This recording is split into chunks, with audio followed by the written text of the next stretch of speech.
So my name's Daniel Harris and this is the London Cloth Company. We weave a variety of different fabrics for all kinds of different purposes.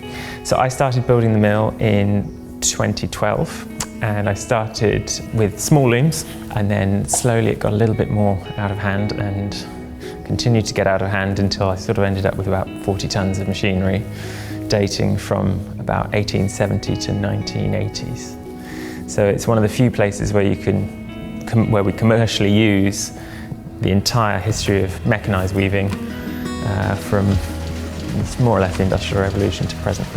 There are about 200 mills left in England, which most people would be astonished about. Like, most people think it's all gone. And there are mills in England running 24 hours a day. In a state-of-the-art mill, pretty much everything would be automated. There'd be a machine for doing every single job. A person still has to run it, so here all the shafts are threaded by hand, all the reeds are slayed by hand, everything is tied and all the knots we do are done by hand. This model is an 1890s dob cross loom. These are all 16 shafts, 90 inches wide, so these are weaved 2 meters wide on 16 shafts, so you can weave incredibly complicated patterns. You can weave 3 cloths on top of each other at the same time, drawing colours from each cloth into the faces. So it's very, very good. They're really versatile.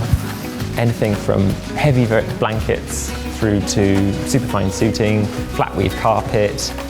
You think, oh, what do I need for weaving? Well, I need a loom. Wrong. You need a loom, you need a pern winder, you need a warping mill, you need a creel, then you need a cone winder, then you're making so much bloody fabric, you need a fabric rolling machine, because you've got to roll it and post it off places, and you've got to teach yourself weaving from nothing. And these machines, they're not like set it up, press go. It could take 2 days to set up a loom. And it's going to take 2 days whether you've ordered 30 meters or 500 meters.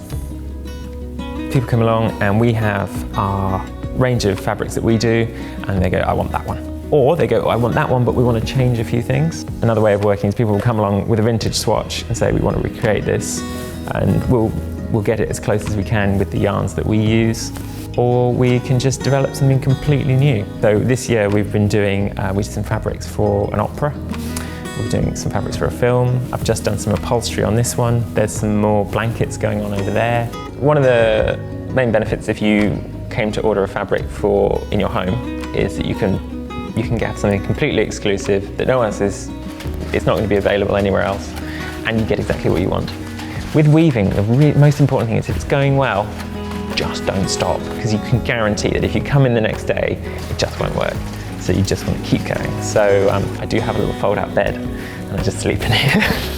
A lot of people will come in here and go, oh, you just love tinkering with them, you love taking them apart and doing stuff.